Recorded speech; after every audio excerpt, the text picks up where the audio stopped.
Hey guys, this is Vicky with Southern Crosser Creations. Do you remember my sweet follower Brenda Hall sent me this little sugar bowl, and I decided that I wanted to make this really cute arrangement in it. So what I did is I started off with some Dollar Tree floral foam, and I want it to go down inside the smaller part of the sugar bowl, not the top part, if that makes sense. That way your glue kind of really adheres to the bottom of the sugar bowl. Okay, so what I'm going to do right here is show you how to attach your lid inside your floral arrangement. All I did is I took a barbecue skewer and I'm going to show you how to do that. These are the supplies that I used. And then this Waverly chalk paint, and it is a super pretty color. And then it's kind of like an aqua, and then the plaster paint as well. Okay, and then the easiest way to do these little, if you want to paint any of your little round beads, just put them on a barbecue skewer and paint them. They're just so much easier to do that way. So what I wanted to do is I wanted to make some little robin's eggs. And so both of these, the white and the blue together, just kind of created, and I just did some variations. I didn't want them to all look the same. And so I kind of just mixed the paints together and then created each individual little egg a different color. And then you're just going to take your hot glue and you're going to hot glue your floral foam down into your sugar bowl. Just like that.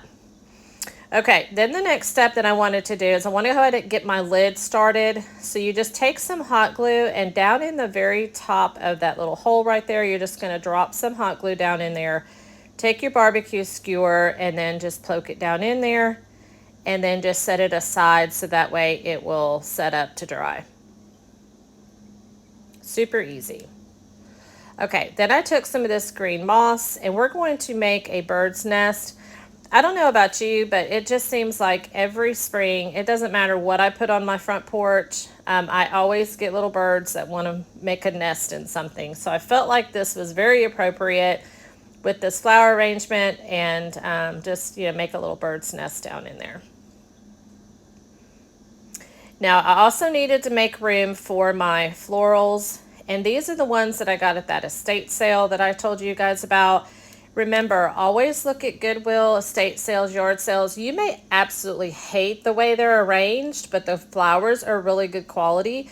So just grab the flowers and then, or that arrangement that you don't like, and just pull all the flowers out and you can use them for future arrangements. Okay, so I did not like that little green piece right there, so I kind of plucked it off. It kind of looked kind of too much greenery. I left the other one, but I did take that first front one off. Okay, now I wanted to go ahead and get some height in here, and so that's where I began just putting it all on one side of the arrangement because I wanted to get enough room in there to get my lid in and the little bird eggs. Now this little trick right here, if you want just a small little flower in the front, take your hot glue, poke your barbecue skewer down in there, clip it off, and voila. You've got the perfect little stake in order to get your flowers into the position that you want them. Okay, then I needed some height towards the back, so I went ahead and pulled that up, put that in there towards the back, and how cute is this coming out, y'all? Okay, and then I wanted to go ahead and fill in all of my gaps, and then I'll see exactly where if I need any more flowers. But you know how birds are. They just they don't make it like tight, inside their little, so leave some wispy pieces out of that green moss. It's totally good. Makes it look more natural. And how cute. Okay, went ahead and put some more in there towards the back. Fill that in, and then I did realize in the very back of the floral arrangement I needed one more flower there so you could see that little hole. So I wanted to make sure I filled it first, That way I could kind of see how many of the flowers that I needed, and then went ahead and grabbed another punch. Push your flowers up towards the top of your stem. That will help give you some very fullness in order to fill that hole there.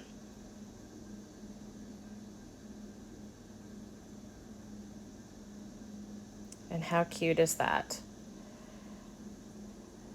Just a couple more steps, and then what I wanted to do is go ahead and get my lid in so that I know exactly, position wise as far as florals and far as eggs. And I did kind of push the florals back just a little bit so you can see the eggs. And there is super tight. Now I did not add any E6000 to this because this is not going outside. So, but if you did want to put this, say on a front porch or something like that, you would need to make sure that this is secure pretty good. So make sure you use the E6000, and you can get that at Walmart.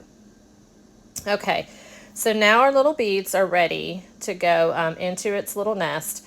And always remember, if you have wood beads, different sizes, you've got plenty of eggs, because you can always paint those.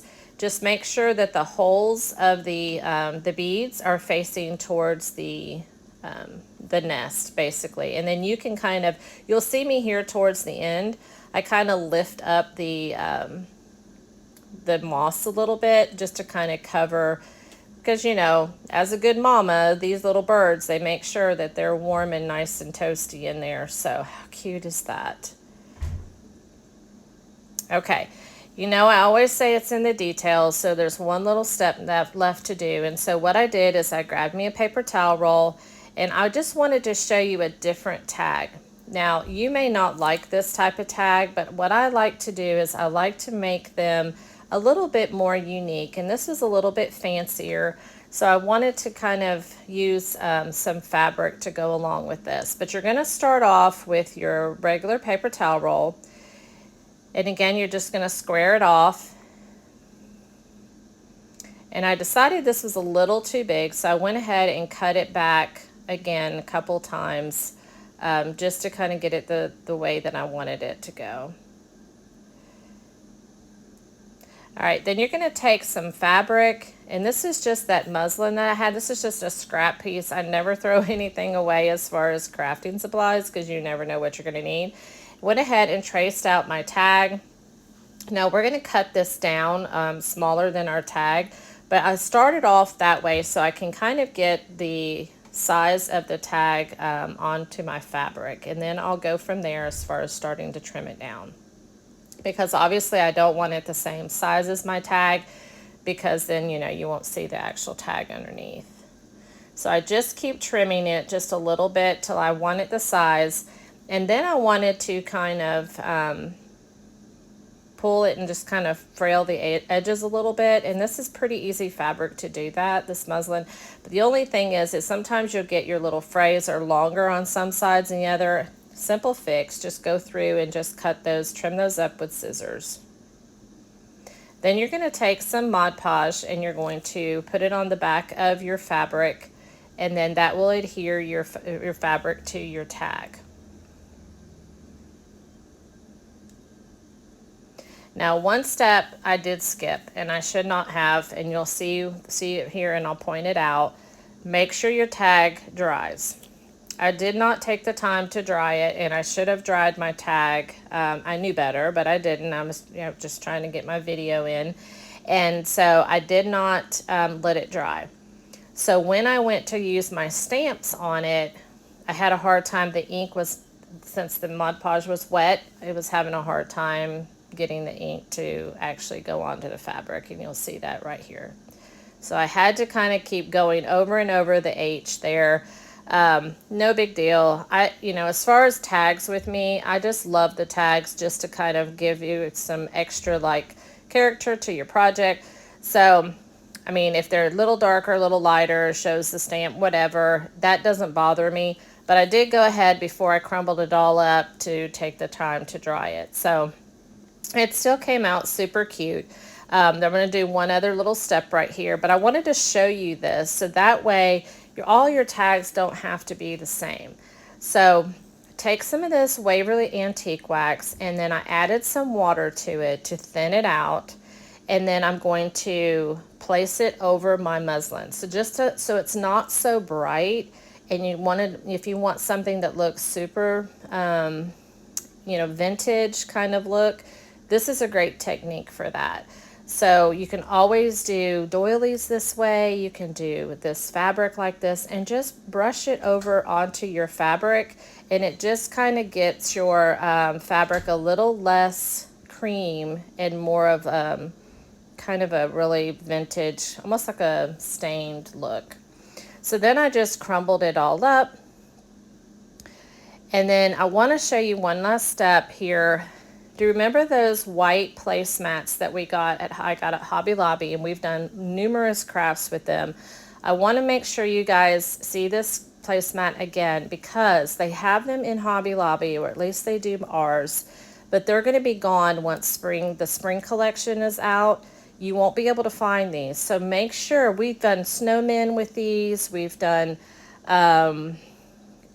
for stuff for Halloween with these. I mean, I can't even tell you, like, so many crafts, but I wanted to use this as part of my project today and use it as for my hang tag to use for string, because I did not want to use twine, and I did not have any rope or twine that was white that was thin enough. So this is a perfect fix for that. So make sure you guys grab these up from Hobby Lobby. They're probably 40% off now, or maybe even 50 because of their spring collection. And we'll use these numerous times throughout the rest of the year. So I'm a big placemat person. I love placemats. They have a lot of fabric, a lot of materials that you can continuously craft with, and it's readily available. And so make sure you guys run to Hobby Lobby and grab these. Okay, this is super hard to tie in a knot. So the easy fix for that is just take a little bit of hot glue towards the end, and then you're going to place these and push it together, and it's fine. It will completely stay. And y'all, how cute did this come out? Thank you, Brenda Hall, for this adorable sugar bowl. I appreciate it so much. I hope you love this. Just repurpose those items. They're just vintage, and I just love them. So thank you guys for being here. Please pass it down the road for me, which means share, like, and comment. And there's where I push the moss around the eggs a little bit, but how cute is this, y'all?